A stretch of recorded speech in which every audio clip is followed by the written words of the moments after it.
Good morning.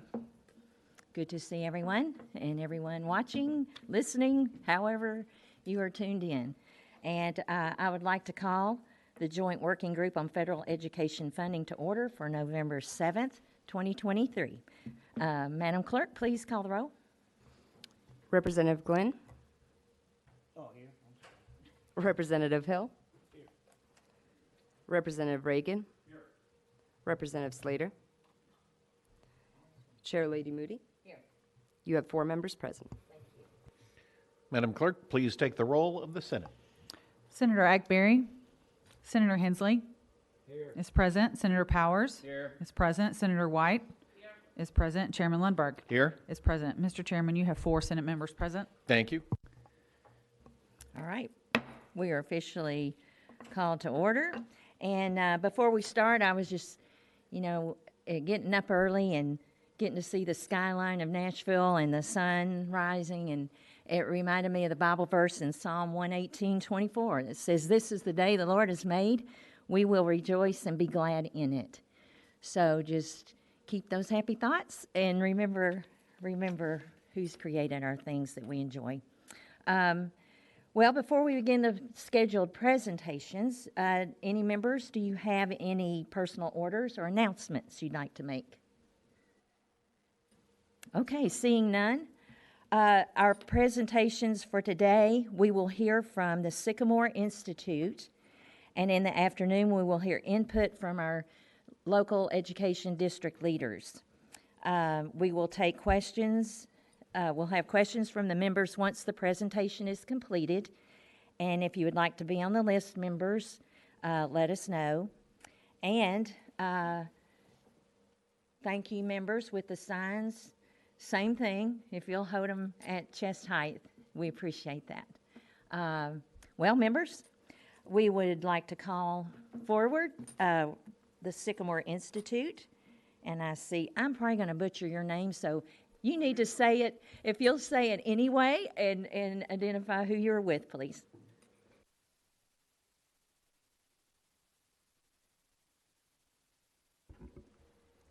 Good morning. Can you all hear me? All right, I'm good. All right. My name is Brian Stracely. I'm the Executive Director of the Sycamore Institute, joined here with my colleague Mandy Spears, who is our Deputy Director. Thank you for inviting the Sycamore Institute to share what we've learned in recent months about federal funding for K-12 education in Tennessee. As you may know, the Sycamore Institute is an independent and truly nonpartisan public policy research center for Tennessee. We exist to equip leaders like yourselves and people across our state with data-driven resources to identify, understand, and solve big challenges. Our approach to that work is a bit unique, however, because our staff and our board of directors come from across the political spectrum. Together, we take a straightforward approach to explain policy issues. That means we strive to produce information and analyses that are as impartial as humanly possible. As a result, we don't advocate or lobby. Instead, we strive to foster a more informed and productive discussion and debate about public policy issues in Tennessee. Sycamore's role is to be a resource for everyone, no matter what side of an issue you're on. In anticipation of this working group coming together, our team has spent time over the past few months learning about federal funding for K-12 education and what state and local officials must do in order to get that money. And I say learning because that is quite literally what we do. Sycamore works on a broad range of issues, from public finance to health to criminal justice to financial security. With a staff of 5, we don't pretend to be subject matter experts on absolutely every issue that we tackle. What we are expert generalists.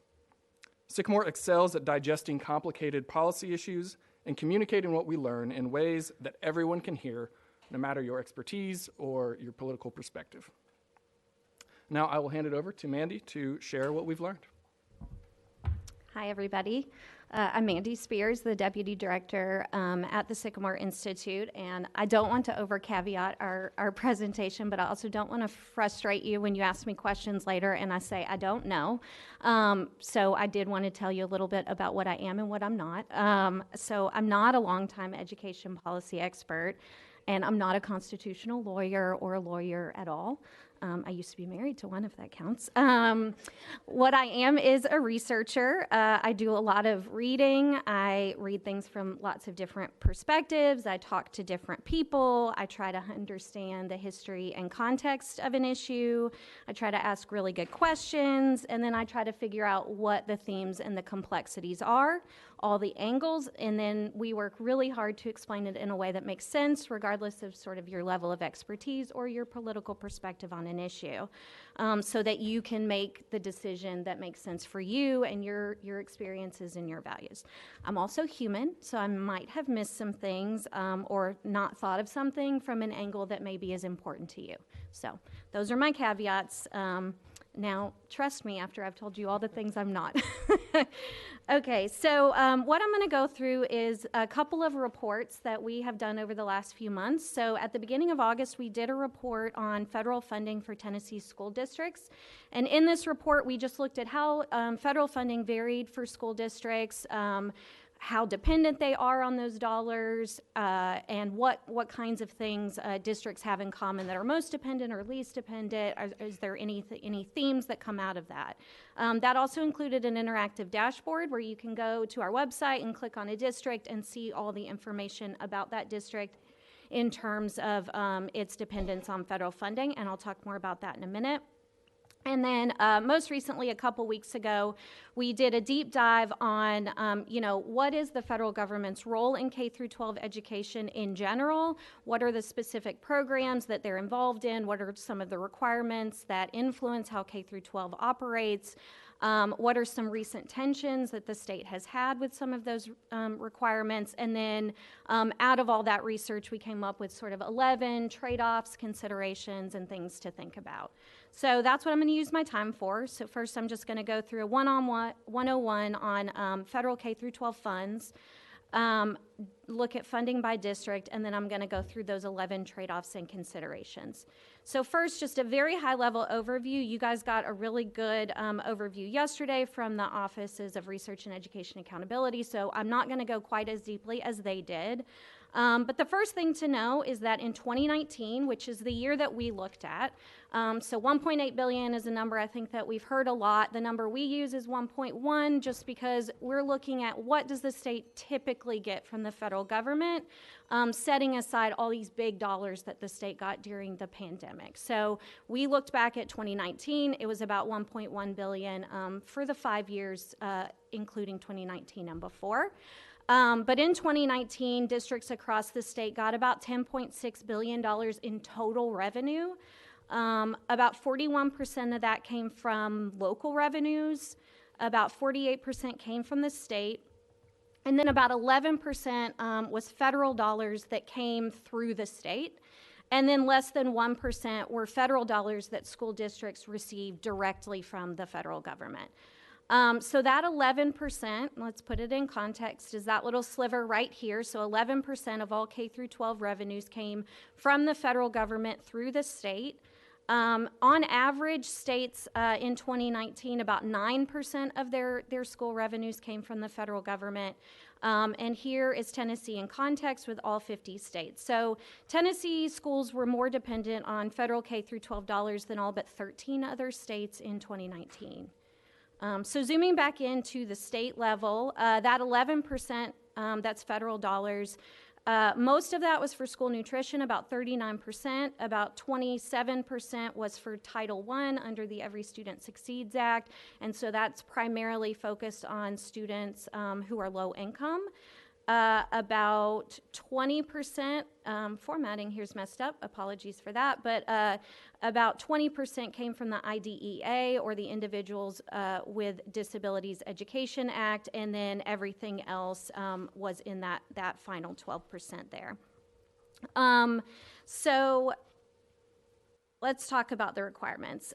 So these dollars do come with requirements, but there are also some requirements that have broader applicability. So Tennessee's K through 12 activities are subject to both program-specific and broader federal requirements. So some examples of program-specific requirements under these bigger federal programs. So under Title I, for example, States have to show that they have academic standards in place, that they conduct assessments of how well students are actually achieving those standards, and they have to have accountability systems to help districts and schools improve when they fall behind.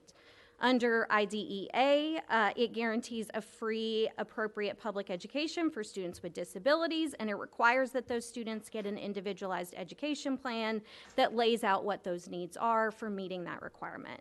Under the Child Nutrition Program, states have to provide free and reduced price meals to kids that meet certain eligibility criteria that's laid out by the federal government, and those meals have to meet federal nutritional guidelines.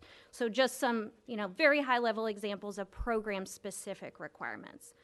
But then there are some requirements that are tied to receiving any federal financial assistance. So federal financial assistance is basically any federal money. So if you get any federal dollars, you have to follow these other separate laws that are not associated with the program itself that you're actually getting the dollars for. So almost all of these are civil rights or anti-discrimination laws that must be followed. So recipients of federal financial assistance may not exclude or deny program benefits to individuals based on their race, national origin, sex, disability, or age.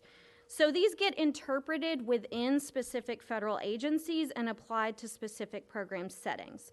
So if you get Title I funding, for example, you can't discriminate in school settings in or outside of your Title I programs. And then there are very broad requirements that can affect K through 12 activities, regardless of whether the state is getting federal dollars at all. And that's because of protections in the Constitution. So the 14th Amendment's Equal Protection Clause, for example, was the basis for Brown v. Board of Education that overturned school segregation. That didn't have anything to do with federal dollars. It just had to do with states being part of the union. So why is it that the federal government gets to tell us what to do? So number one, the Supreme Court. It says states have certain responsibilities under the 14th Amendment, for example, to ensure equal protection, like I just mentioned. The federal government also has massive fiscal power, so the power of the purse. So it has a lot of money. The Supreme Court has said that it can not only spend that money on things that are not expressly mentioned in the Constitution, under the General Welfare Clause, like education, not mentioned in the U.S. Constitution. But also the Supreme Court has said that when they spend that money, they have the authority to place requirements on that money that may extend beyond the purpose of the dollars themselves. Just how far those requirements can go is not set in stone. It's something that is continually challenged and continually refined by the courts. So that is why the federal government gets to tell us what to do, with or without federal dollars. So for this next part, I'm just going to go through how federal funding varies by school district. So the first takeaway here is that school districts vary widely in the federal funding that they receive and how much they depend on it. So first, just looking at total federal dollars here, the average was about $8 million per district. That ranged from a high of $193 million for Shelby County schools all the way to the right of the slide, and a low of just about $300,000 for the Richard City Special School District in Marion County, which is just one school. Federal funds per pupil, the average was about $1,200 across all districts. Again, this is in 2019, before the pandemic. And that ranged from a high of over $2,500 per student in Humboldt City School District in Gibson County to a low of about $300 per pupil in Williamson County. And then finally, dependency. So this is the percent of all of a district's revenues that are coming from the federal government through the state. On average, it was about 11%, like we saw on the slide earlier, and that ranged from a high of $1 and $5 all the way to the right there in that Humboldt City School District to a low of just 3% in Williamson County. So we also looked at the most dependent districts and the least dependent districts to see what they look like, if they have anything in common. And what we found is that compared to the least dependent school districts, the most dependent tended to have higher concentrations of low-income students, higher concentrations of students with disabilities, more dependent on state dollars, lower local fiscal capacity, lower achievement on assessments, and tended to be more rural. Some of these are probably less surprising than others. For example, the concentration of low-income students, the concentration of students with disabilities. These are things that drive the formulas that determine the federal dollars. And of course, some of these things are interrelated with one another. For example, we know low-income students tend to have a lower achievement on assessment. So these things are all sort of related to each other. We also looked at some other things that didn't seem to really be different across school districts, so things like district size, demographics, and they really weren't significantly different based on whether a district was more or less dependent. So here's what that kind of looks like in the actual numbers. So first we're going to look at the percent of students who are economically disadvantaged. So across all school districts, about 35% on average, about 35% of all students are economically disadvantaged. Among the most dependent districts, so this is the top quartile or the 28 most dependent districts, about 43% of students were economically disadvantaged compared to about 23% in the least dependent districts.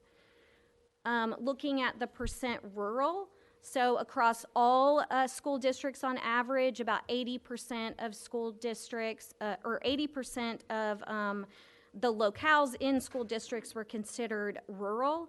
Across all districts, it was about 95% among the most dependent districts and about 45% among the least dependent districts.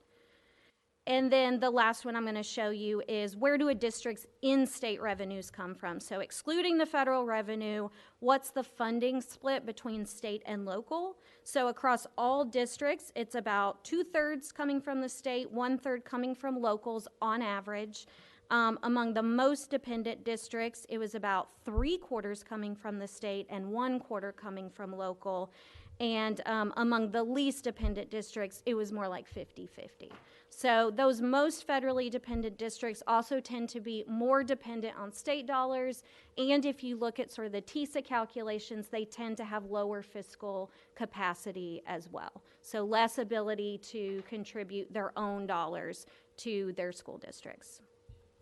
Okay, so you can explore all of these numbers on our website. We have a dashboard where, again, like I said, you can click on a district. You can see sort of the spread of federal dollars across the 3 big programs and everything else. You can see how much each district gets in per pupil funding, how that compares to other districts, and then the share of all of their revenues that are coming from the federal government. And then there's a second tab where you can kind of compare districts on a per pupil basis in terms of federal funding. Okay, so finally, after we did kind of all of the research, which there's a lot more behind it in the papers if you're interested, and talking to a lot of people, we identified 11 potential trade-offs and considerations as the result of our research. And I would say these fit into the bucket of not just, you know, things to think about if you were thinking of rejecting the money, but also things to think about for accepting the money. So the first thing is no one's ever rejected federal K through 12 dollars. So a lot of this is unknown. There are a lot of questions. Really, there are more questions than definitive answers about what rejecting the dollars could mean for Tennessee's obligations, because no state's ever done it. You know, in looking at the news reports, it looks like Oklahoma and South Carolina have maybe talked about it, but they haven't really taken any formal steps. So there's really not a lot of precedent on which to make predictions about what the issues and challenges would be. So a lot of this is just conjecture based on sort of our reading, our research, and the folks that we have talked to. The second takeaway is many of the requirements that are attached to federal dollars align with the state's own goals and or are integrated into the state's own requirements. So there's two implications here. One, we're getting money for stuff that we might do anyway as a state. And two, we'd have to figure out if and how to deal with the places where the state's own requirements are intertwined with federal requirements. So for example, state law requires an accountability system, a school grading system. These are sort of akin to the same types of requirements that are in Title I. So we are meeting Title I requirements with our own requirements in that situation. We have a lot of places where our laws and regulations are adopting federal laws and regulations, sometimes by reference. So we have adopted the Federal Nutrition Program regulations by reference. We have conditioned any state money for nutrition on meeting national nutritional standards and program eligibility requirements. And I think you heard yesterday that a lot of the IDEA and its regulations are adopted by reference in the state's own laws and regulations. So those are things we would just have to figure out if we'd keep all that stuff or if you'd want to make changes there as well. The third consideration is federal requirements provide assurances and an extra layer of accountability that are important to many children and their families. So federal laws guarantee rights to the populations that I discussed earlier in sort of that federal financial assistance bucket, and they lay out the formal processes for adjudicating complaints. These processes detail who can file complaints, when, where, and the steps that have to be followed as the complaint is investigated and resolved. Federal requirements also guarantee an additional layer of oversight beyond the state's processes, including due process through the federal court system. So complaints can be filed at the state level, the local level, and the federal levels, but in most cases they can also be filed in federal court. So federal oversight is important to a lot of stakeholders because of the history around those requirements. And that is, many of these requirements arose in response to discriminatory and exclusionary state practices.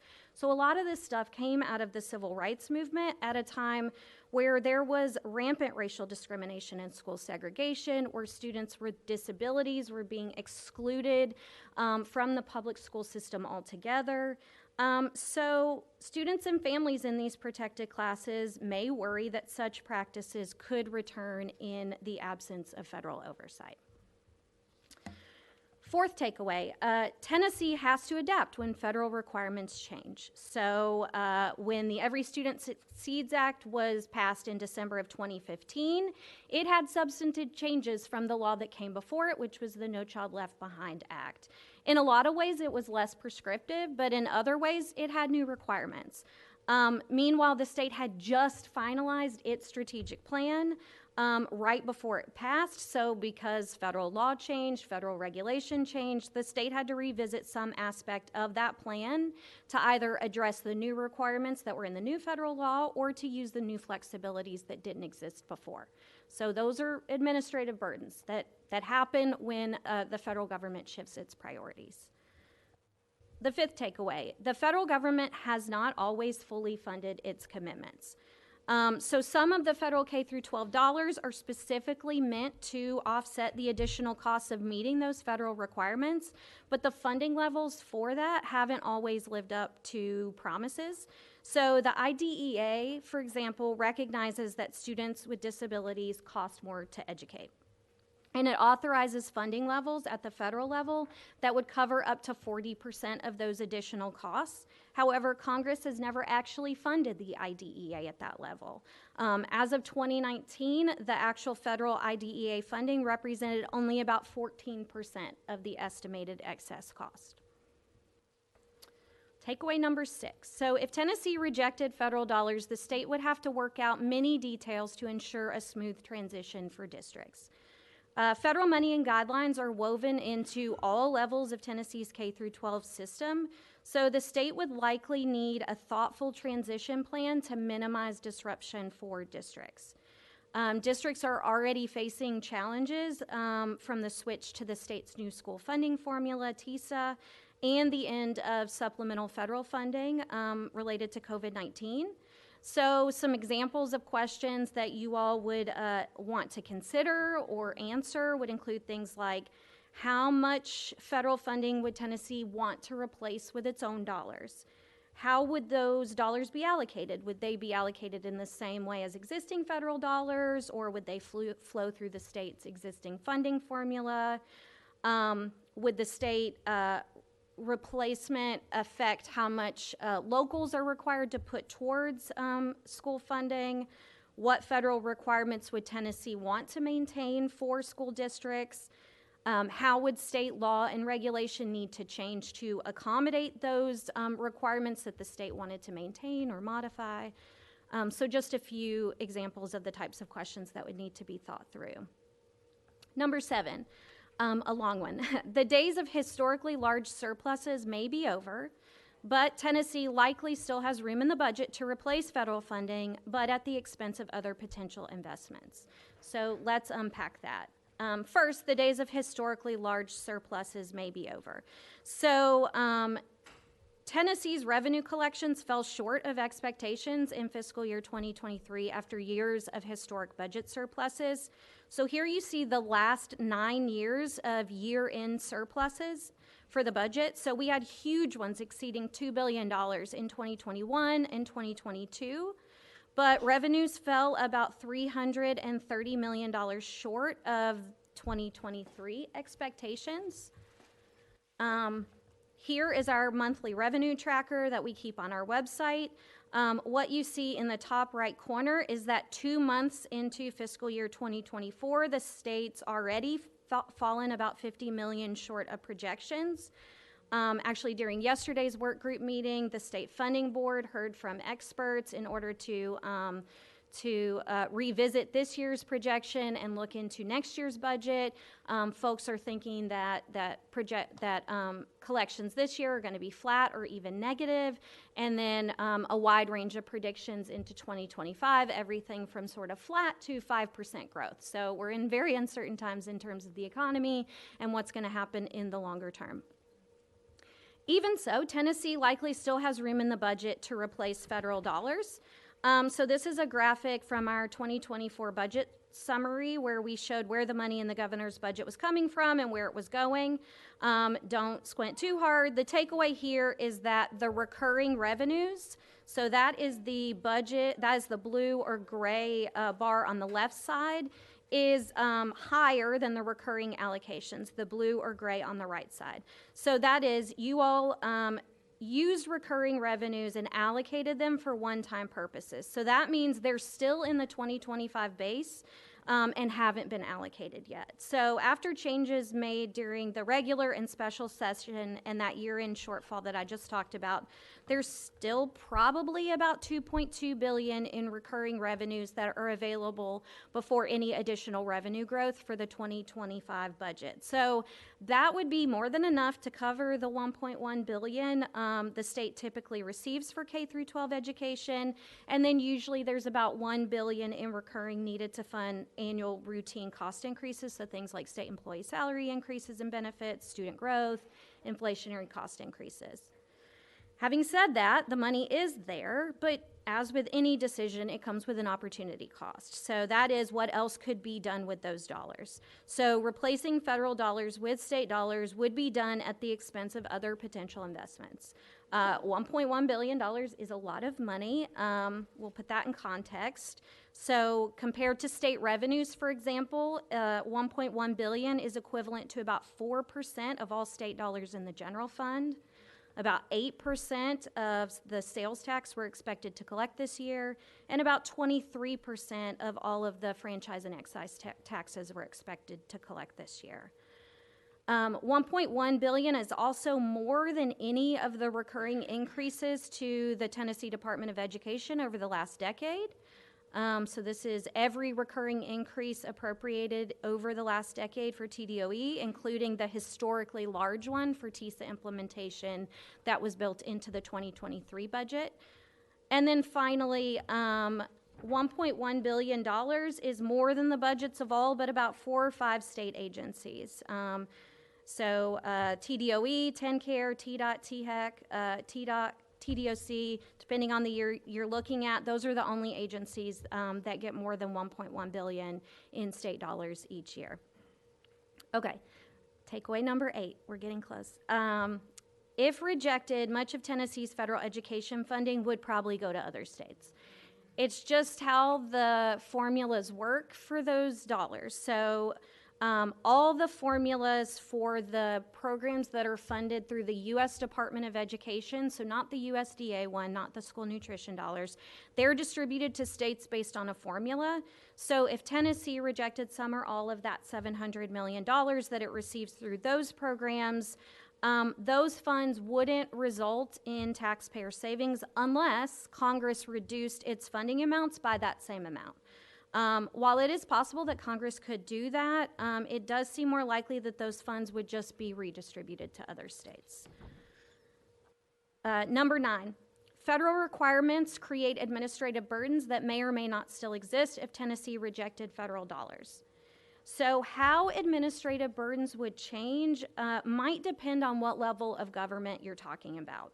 So federal requirements certainly create administrative burdens. There's lots of required reporting and processes. These burdens fall both on state government, but also on the local school districts as well.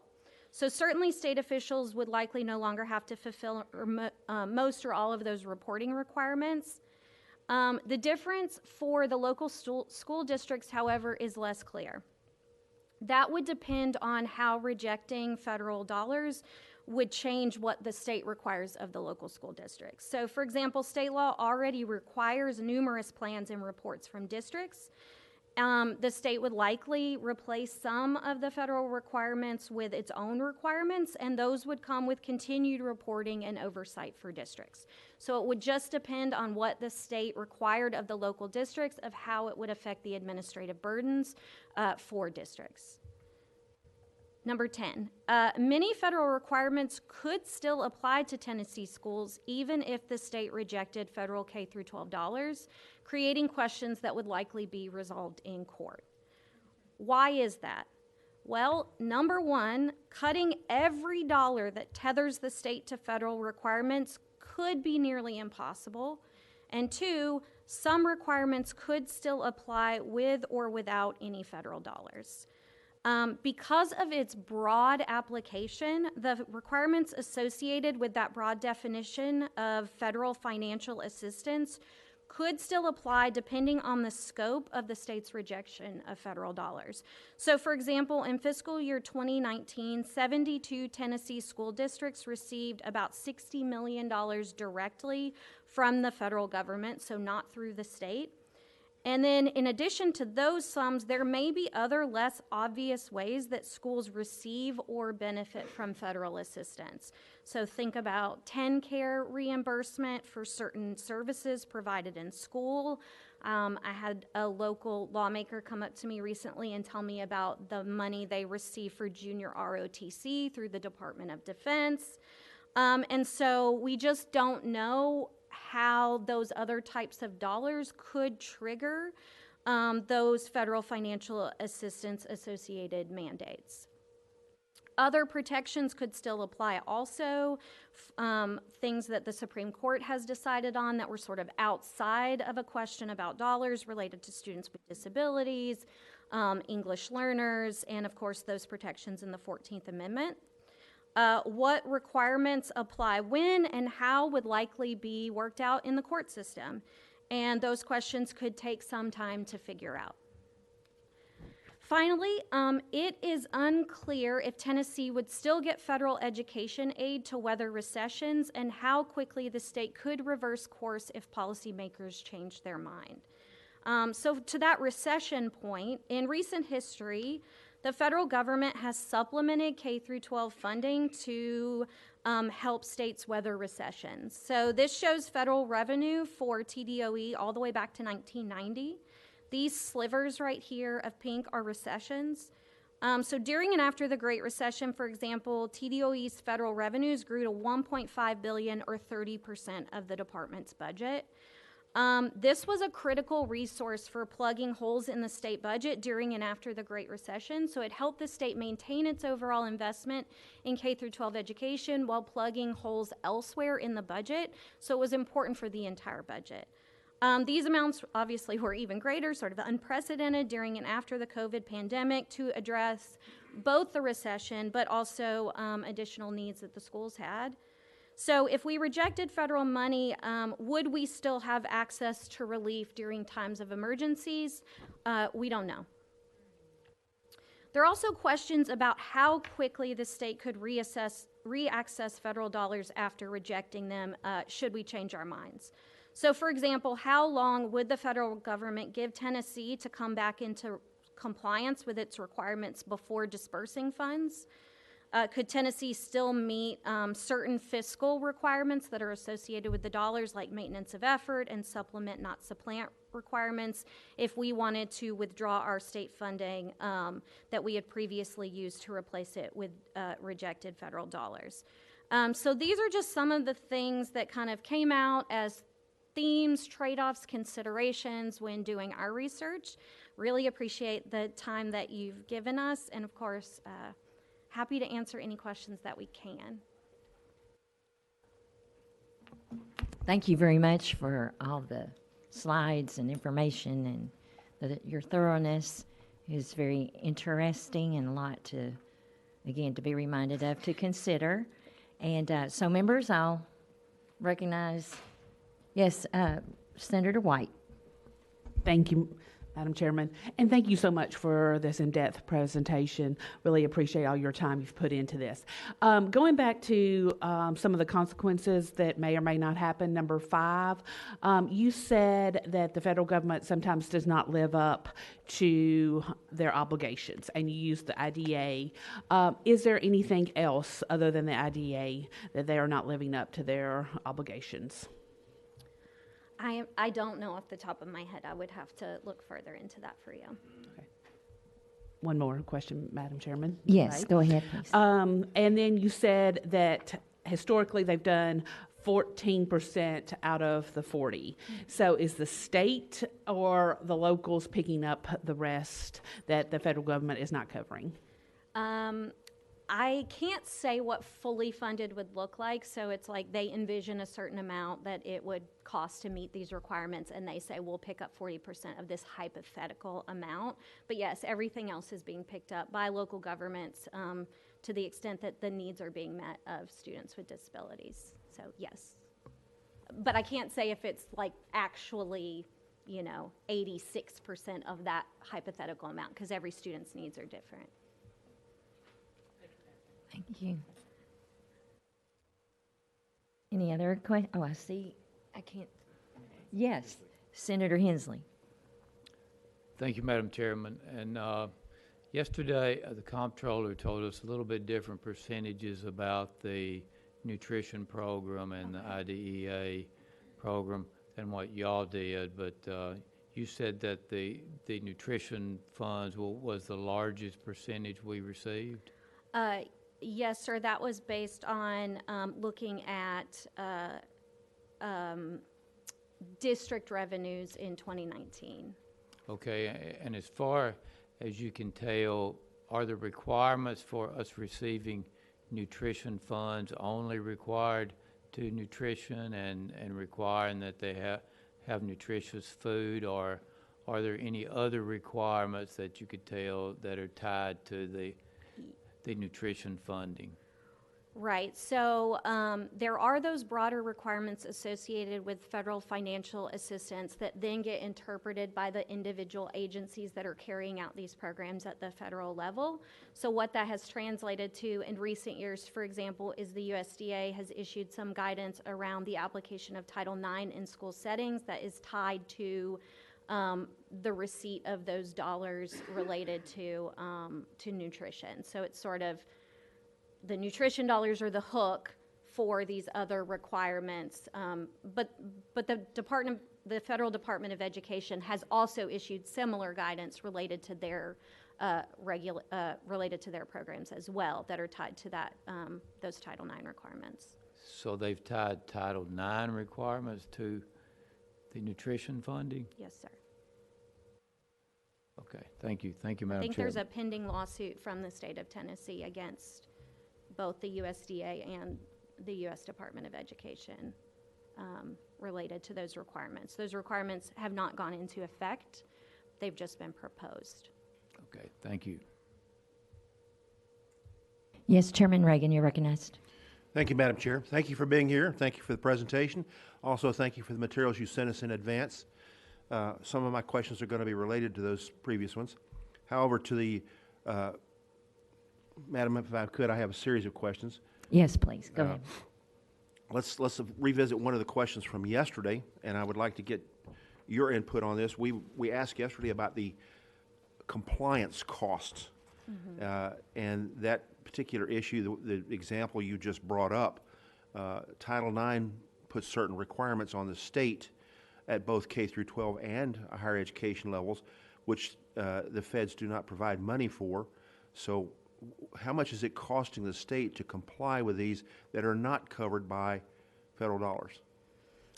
I would have no idea the answer to that question. That there's no data that I'm aware of that's related to that that's publicly available, but I do think that would be a great question to ask of the districts and the department. Follow-on questions then. A slightly different topic. In one of your earlier slides, you talked about most dependent versus least dependent, and in some of your presentations that you sent us earlier, we have some good scatter plots with some R-squareds associated with the data that's in front of us. The question that is in the top of my mind is how we get this money that's supposedly aimed at the most needy students and the lowest performing students. What's the measure of improvement for this money coming in? How much has it improved the performance of these students? That is an excellent question. It's not one that we have looked into yet, but I think that as you explore paths, around this question of taking or not taking federal education funding, that's certainly a valid question to ask. Well, again, correlation is not causation. Anybody that knows statistics will vouch for that. That said, though, if we are tying ourselves to the federal government by accepting their money to do this thing, then it would seem to me that we as a state should be looking for the improvements that this money is purportedly going to make. Otherwise, we're just throwing money at something and being potentially wasteful. That goes back to the other issue that I asked about, though, the compliance issue. Yesterday, a question was addressed concerning the nutrition program related to the waste that's involved in that. To my knowledge, there is no measurement of that waste. Are you aware of any measure? In terms of food waste, Yes. I'm not aware. No, I don't know the answer to that. So the measure's not there, you're just not aware of it? I'm not aware if there is a measure, sir. All right, so then along that line there, in one of your slides, I think on number 3 there, the extra layer of accountabilities that are in addition to what the state requires, and as you correctly pointed out, the state does routinely change our requirement levels to match the federal levels because the federal government threatens to withhold money if we don't. Now, some of those are initiated at the state level, without a doubt, but most of it, to my experience, seems to be driven by the federal government saying, if you don't change your rules to match ours, we will take money. That then drives the question that what the good senator next to me asked about. They seem to be taking money out of any pot, not just that which is connected to what they're giving. Is that correct?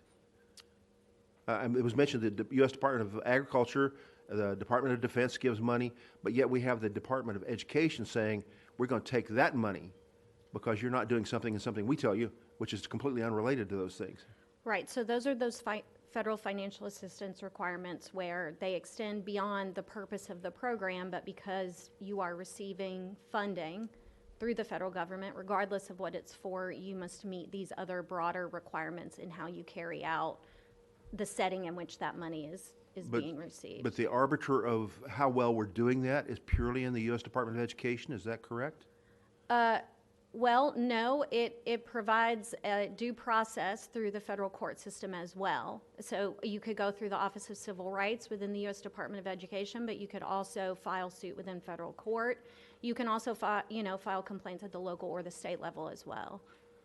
It just depends on, I mean, again, I'm not a lawyer and I'm not an expert in these particular things, but based on my research, it really depends on which law you have a complaint under in terms of who you can go to first, what options you have to, as a parent, for example, or a student, what options you have to exhaust before you can get to other higher level options, for example. Sometimes you have to exhaust sort of the administrative process before you can go to the courts. Sometimes you can go straight to the courts.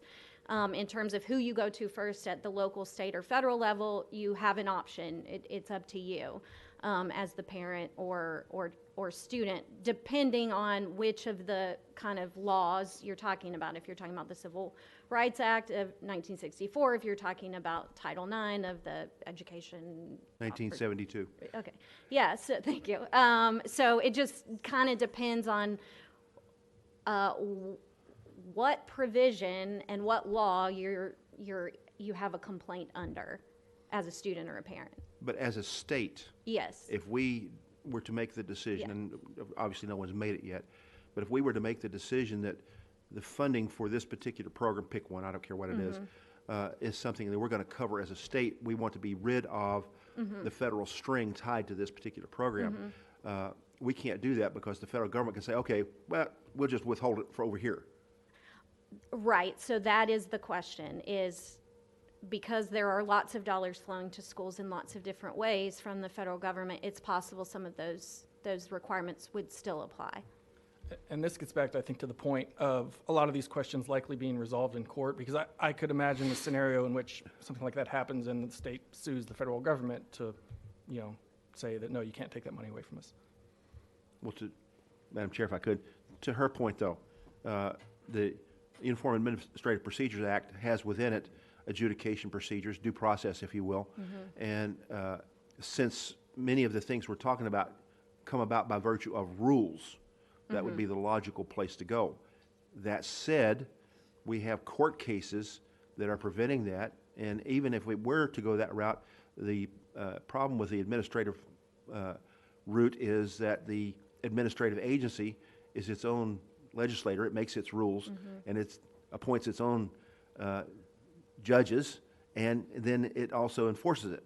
So it is a bit of a lack of fairness there. So I would say that there is a lot of politics that would be involved in a lot of these questions at both the state level and the federal level, because one thing that we do go into the report is like, how are these requirements decided? Some, yes, flow from the U.S. Constitution, flow from federal law, but a lot of them are getting interpreted and reinterpreted within each administration and how they apply to specific programs. Sometimes it's through, the Federal Register, very official kind of regulatory processes, and sometimes it's in sub-regulatory guidance, a letter to states that tells them what to do. And so, what you've seen, I think, in response to, I think it's like 20 some odd states have filed suit against the federal government over, including Tennessee, over some of these Title IX things from the Department of Education and from USDA, is that you've seen the federal administration sort of withdraw those things for the time being, sitting on them because of some of the controversy around that. There are other things I think is very much, especially like the last slide, for example, where we said, how quickly could Tennessee get the dollars back if we rejected the money and then we hit a bad patch and we said, actually, we would like to have those back.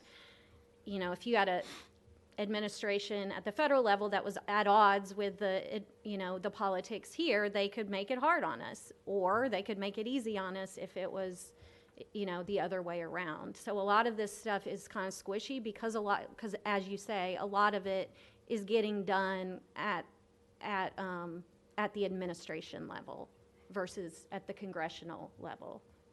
Thank you. Madam Chair, one last question, if I could, please. And I think I know the answer to this, but I'm going to ask it for the sake of the record. Do we have any idea what percentage of the federal dollars that come to Tennessee for these various education programs are actually from the revenue that Tennessee submits to the federal government versus what comes back and the federal government borrows, for example, to send? Oh, borrows. In general, I could not say specifically on the education dollars. I think that let me think of the right words here. In general, Tennessee gets more than it traditionally has gotten more than it gives in federal dollars in general. We pay less in income tax than we get back as a state, just because our median income and our poverty rates. But we and don't such. have any clue as to whether that's just for roads or for any particular program. I mean, most of it's just going to Again, the thank general you for your treasury. presentations. Appreciate your time. Thank Thank you, you. Madam Chair. Thank you. Next on the list, Representative Glenn. Thank you, Madam Chair, and thank you all for, coming in today and giving this briefing. I'll be honest up front, I think the briefing speaks for itself and says that we have no reason to be here talking about rejecting funds. This clearly states that we don't need to do that. But I will ask a couple of questions. The federal money that we receive is tied to a requirement that we must meet. We received federal funds for transportation. Back in 2020, I believe, Tennessee refused to lower their blood alcohol content to match the federal level.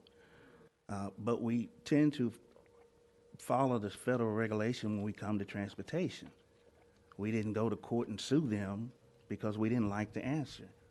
That is tied to federal money because they provide oversight, and I think that's a good thing. We talked about, the federal government hasn't always fully funded its commitment. Also in 2020, it was discovered that Tennessee had a 1.7 billion shortfall in public education dollars. We haven't fully funded our commitment as well.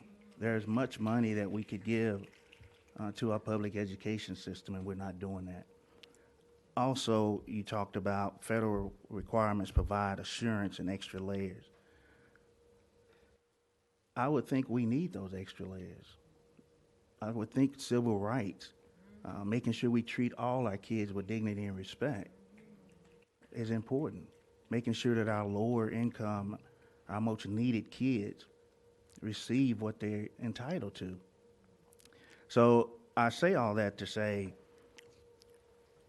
we have a responsibility, and our responsibility is really simple: to take care of our future generation, to ensure that we give them the necessary resources to be successful.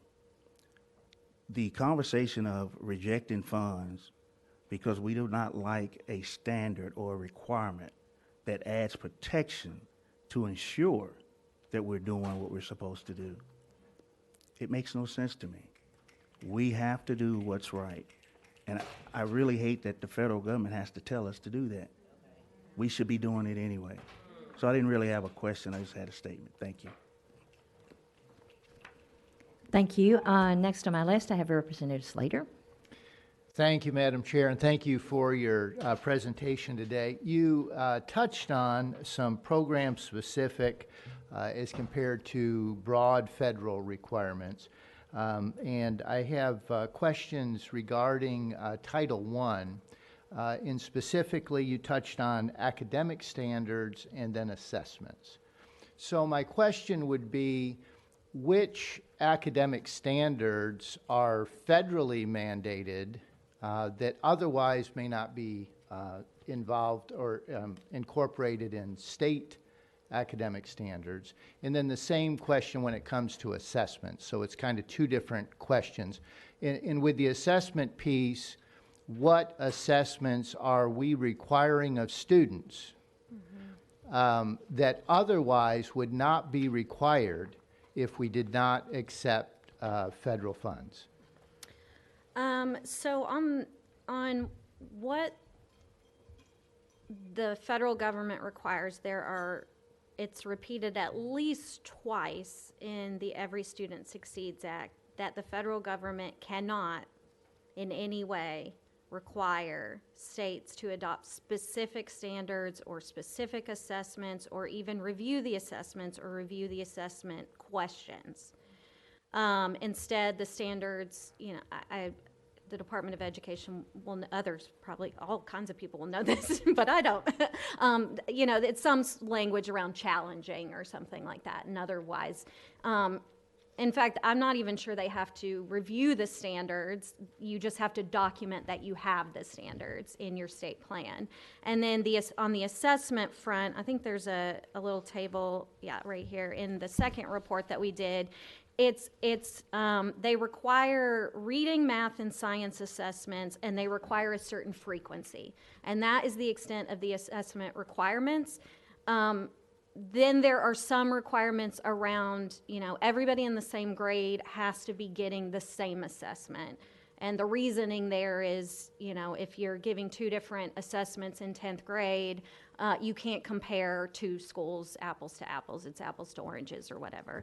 And then there's like requirements around only so many people, you know, a certain percentage of your students can get an alternative assessment. And again, it's all geared towards like making sure that it's meaningful, that you can actually compare schools, and that you're not getting it out because you're giving too many students an alternative assessment that may be easier or something like that.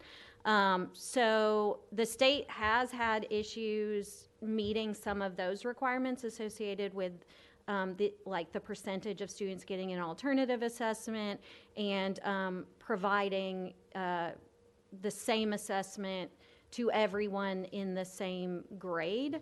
So I guess that has probably been the biggest issue based on my research that the state has come into conflict with the federal government with, is that, I guess according to the state standards, you know, there's two pathways that a student can take in high school for math, for example. And if you go down one pathway, you get one assessment. If you go down the other, you get a different assessment in, say, 9th or 10th grade or whatever. And according to federal requirements, we can't do that. Everybody has to have the same assessment of math so that you can compare, you know, all the kids in the school against each other, or two schools or two districts or whatever. So that's been a problem. What the state would do in the absence of, obviously it would do two different assessments for the two different standard pathways, but I couldn't say, you know, I think that would be up to you all and the Department of Education. Apologies for anyone watching if I just completely butchered any of that. Thank you. A follow-up on a different topic, Madam Chair. And this would have to do with administrative costs. Yesterday, the Comptroller's Office was unable to quantify what administrative costs might look like absent federal funds, or what they are currently as we receive federal funds. Has the Sycamore Institute looked at administrative costs, what those may look like at both the district level and then at the state level as well? I just can't say it. We have not looked at that. It would be a great answer to have. Obviously, there are staff that are funded with federal dollars. There are staff at the district level that do nothing but federal compliance. But again, not all of those requirements for districts would probably go away. There would still be some reporting to the state, I would think, just depending on what you all wanted to do. But no, I mean, I think that would be very hard to isolate, but again, a great question for the department and for the districts. Thank you. Thank you, Madam Chair. Thank you. Any other? Excuse me, Senator Hackberry. Thank you, Madam Chair. Certainly, Sycamore, appreciate you all. The dashboard that you've created has been very helpful. Your presentation was as well. I want to dig a little deeper on some of your slides, specifically looking at slide 14, most versus least dependent school districts. Can you kind of give me a little bit more of a breakdown of what exactly you're saying? So you're saying that 95% of rural school districts are the most federally dependent? No, sorry. I think the one that you're referring to is rural. Yes. So, what did I say? Portion of each school district in a locale designated as rural or town. So the Census Bureau, you know, it designates geographic land as being rural or urban or whatever. So here we're saying that in the 28 most dependent school districts, on average, about 95% of those districts are considered rural areas. Okay. And of the least dependent districts, about 45% of the area in those districts is considered rural. Okay. This was just a way to show it. We also did, as Chairman Reagan pointed out, a scatter plot. So it works out, for the data people in the crowd, it works out both ways. But this was a way to kind of illustrate the point without a scatter plot. Okay, thank you. Yeah. So essentially what we're saying is, it's not just an urban issue, it's a rural issue, it's a state of Tennessee issue where our school districts are relying on these federal funds. Is that correct? Yeah, and a lot of it is because it's driven by that, concentration of low-income students, and our rural areas just tend to have, a lot of them have higher poverty rates, so. I got you. Okay, I have several questions. Is that okay? Okay, perfect. Now I want to kind of talk a little bit about, you all talked about the kind of reason why the federal government has these strings, because they are seeking to protect, protected classes of people who have historically been discriminated against. I think that's something that we really have to keep in mind, right? Like, my mother could only go to the zoo on a certain day because of segregation. I think that we have folks in our disabled communities that were historically excluded. I remember when I was in school, it was a certain classroom. We weren't integrated into classrooms with every other student. And so if we reject these federal funds, we would still have to provide those protections for our students. Is that correct? Yeah, it's really, the courts would be figuring out the contours of those protections in the absence of, a way to think about it is the Constitution guarantees these sort of broad protections, and then Congress stepped in and put specifics around it with these laws. And I think in the absence of those laws, we'd have to, figure out through the court system, what is the obligation on the ground of a state or a local school district in providing that constitutional protection. And some of our state laws already reflect or mirror the federal laws with those protections, right? Yes. So potentially, and this is saying, okay, say we decide we don't want to accept these funds, right? And then we have to go back and change our laws, I guess. And then we say, oh, wait, we need those funds. We'd have to go back and change those laws to comply with the federal government, conceivably, right? Well, I don't know if it would work out exactly that way, or if it would work out on the ground through the court system in individual ways. I did try to just get a sense of like how often are our school districts getting sued today under the requirements. We're still figuring out on an individual level what some of these requirements mean for specific students. And, there's countless lawsuits open across the state to make sure that students with disabilities, for example, are getting the services that they feel like they're entitled to get benefit from education. So I would, those would continue, and I would suspect, just given sensitivity around, this, that those might ramp up. I don't know, Okay. It's a lot of, Brian. I wouldn't assume that rejecting federal funds would prompt you all to change what the state requirements are. You certainly could do that, and you could choose to, supplement existing state requirements to, bring in maybe more things that match the federal requirements that we would no longer be subject to. I think the point that we were trying to make around the fact that this is an open question, and so that folks who value those protections might be concerned, is, to our knowledge, there has not yet been a very detailed conversation on what sort of protections the state would want to keep, either its existing state protections or federal ones.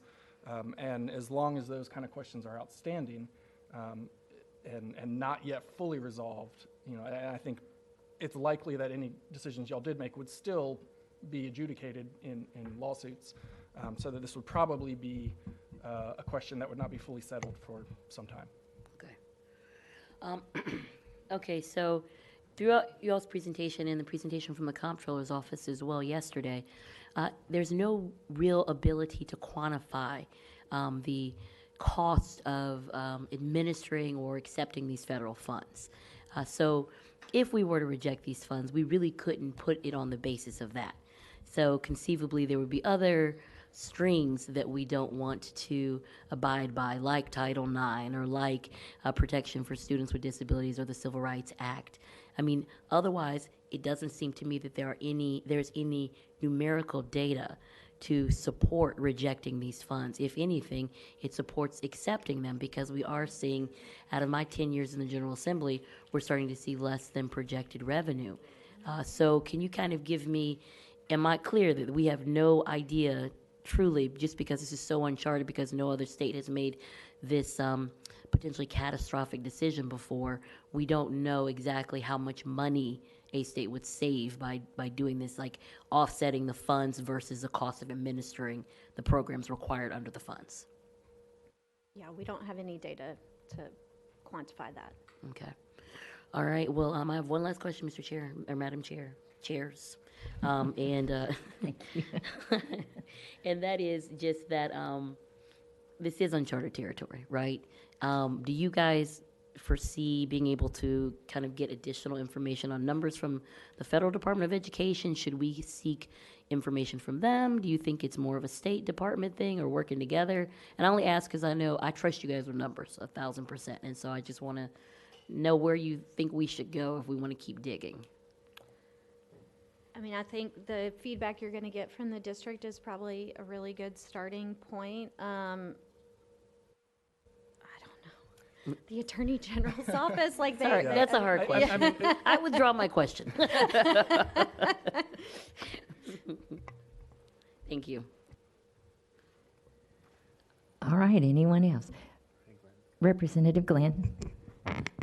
I will ask a couple of questions, just for sure. So you spoke earlier of, if we reject those funds, that Tennessee could make that up at the cost of other investments. What investments would that be? An example, what kind of investment will we have to give up? That'd be up to you all. I just gave a few data points to put the size of those dollars in context, but that, it would be anything from spending money on something else to a tax cut or whatever. Okay. Whatever you wanted to spend $1.1 billion on. So whatever we don't want to spend $1.1 billion on. Is that what you said? Whatever other thing you would if not for rejecting federal funds. Okay. Now that would kind of be hard, since you said we're going to be in a surplus, right? We're going to lose money going to try to make that up in other investments. Is that correct? Well, I mean, a deficit. I'm so sorry. the decisions that you all made in the past two budgets do leave room. So, you have your recurring base budget. This is the money you think you're going to get every single year. And usually from one year to the next, the only money you have to spend on new things is new recurring dollars you think you're going to get from revenue growth, or if you cut stuff. But because of the way the economy's been the last few years, you all decided to use new recurring dollars that you thought you were going to get on non-recurring things. So that only obligates them for a single year. So they're still in that base budget for the next year. You've made the mistake of asking me a super wonky question that I'm now giving a very wonky answer to, but and I apologize for that. So you basically have a couple billion in your base budget even before revenue growth to put towards recurring things beginning in 2025. Sorry, I could draw a picture. I'm very good at pictures. So after the first year of those $1 billion, the 1.1 we would lose, then at some point, in order to ensure we can continue that, would we have to raise taxes? Well, as long as your revenues are staying flat or growing, you would have it in there, because those are considered to be recurring dollars. So we think as a state we're getting them forevermore unless we cut taxes. So. But it's not a guarantee. Well, no. So we could possibly end up raising taxes. or cutting things in other areas. Okay, that's what I had. Thank you. Representative Slater. I wanted to come back and thank you for weighing in a little bit on the legal aspects, and you did qualify that by saying that you're not an attorney, but you did weigh in a little bit. I think I'd like to make sure that there's clarity that as it relates to rejecting federal funds for education, that doesn't mean that Tennessee or really any state, because of the supremacy clause of the Constitution, that we could reject, for example, the civil rights legislation. So this is not a question about civil rights as much as it is dollars and cents what we would accept or reject. Is that correct? Any dollars that you rejected, really the only requirements that you would no longer be under would be the requirements to that specific pot of money. As Mandy explained, the broader sort of civil rights related requirements that we're subject to no matter what would still be there. Yeah, and you had referenced Brown, for example. You know, a watershed case, 1954. Just because a state may reject federal funds, that doesn't mean that that state is going to go back to pre-Brown days as it relates to civil rights, or the Civil Rights Act of 1964. That would not cause a state to go back to pre-civil rights or pre-Brown. Right. So I'm going to say two things. One, I think the question then becomes, well, what are the state's requirements or obligations under the Civil Rights Act, for example, if there's no longer the programmatic specific dollars there associated with it. I mean, it's almost like, I think it would, I don't think we're implying that we would go back to pre-civil rights days, but I mean, I think as maybe some reports have shown, some conversations I've had, you know, a lot of these things were not that long ago for people that are still very much active and alive and well, and I think it's just hearing that is scary for something that, you know, because they're not sure what strings you might be talking about when they read about it in the newspaper. They've just heard that, you know, we don't, you know, some of the federal requirements are too much. There's a lot of strings attached to them. They, as Brian said, there hasn't been a lot of specifics around what kinds of protections we would want to keep ourselves as a state. And so I just think it's scary. It's a scary thing to hear, probably. If I could add to that, I think you should think about those broader sort of civil rights type of requirements as sort of a basic broad category. And then the more programmatic, so, you know, for example, you can't, no matter what, discriminate on the basis of sex, you know, race, disability, et cetera. The IDEA, for example, gets more specific on how, right? It's like an implementation of that, that concept.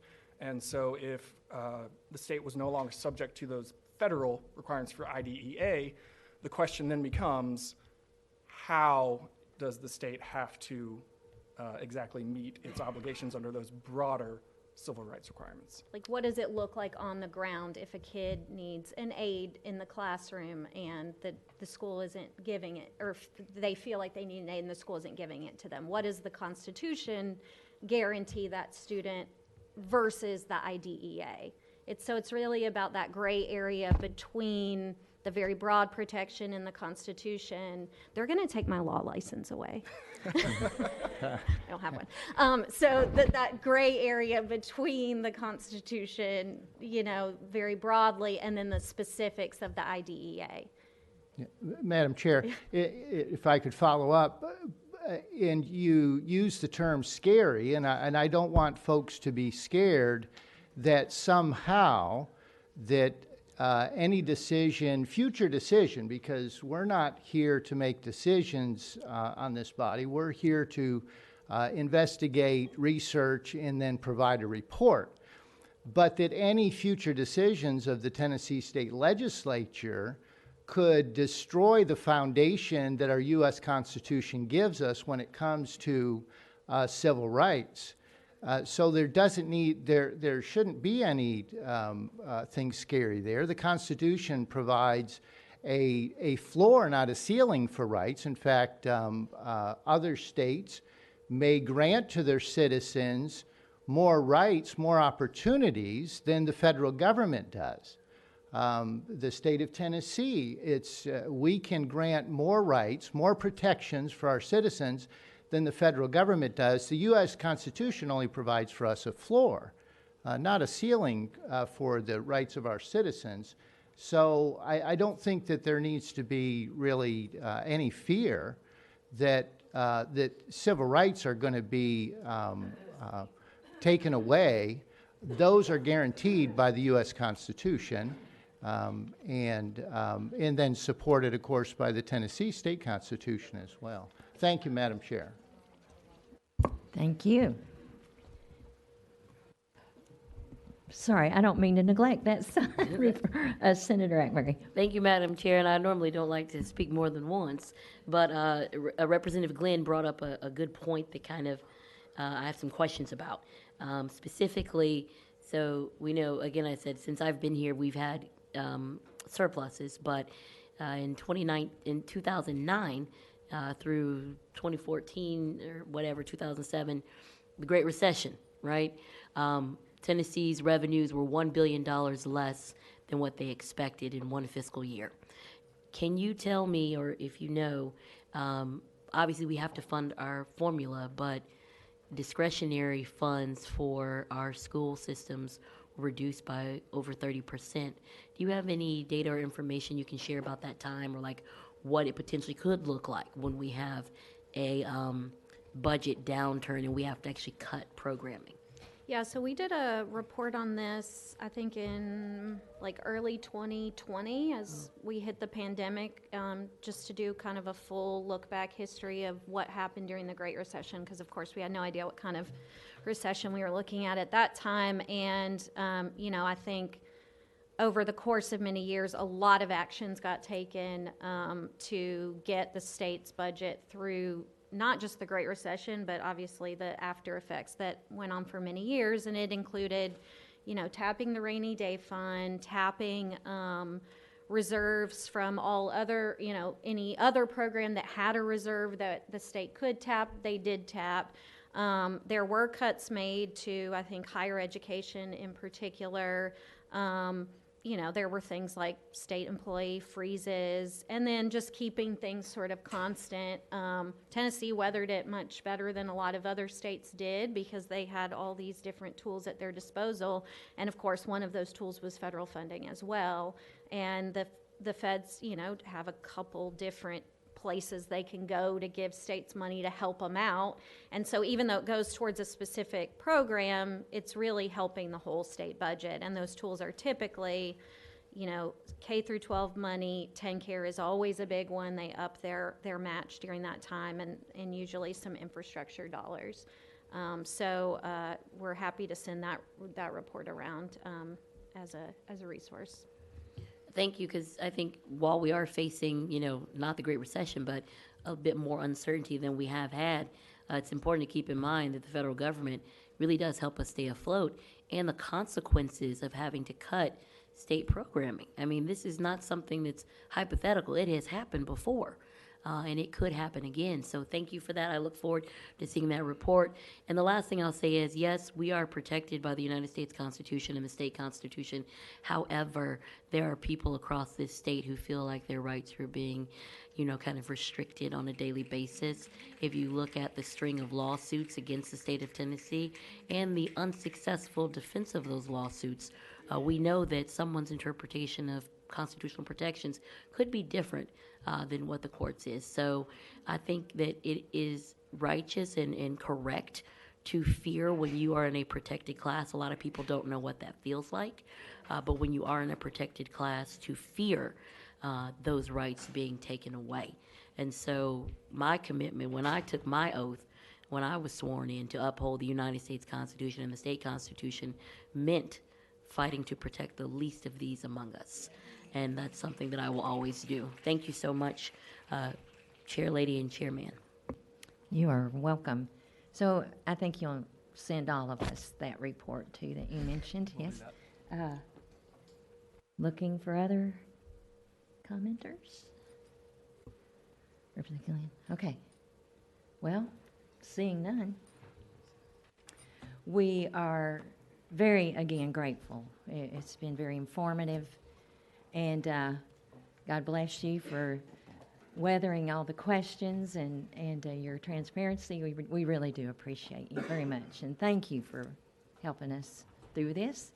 And to the audience and members, we will just go into recess since we'll be coming back this afternoon at 2 o'clock, same room. And 1 o'clock. oh, I'm sorry. Daylight savings time? I don't know. Anyway, 1 o'clock we will be here, same room. So we are now in recess.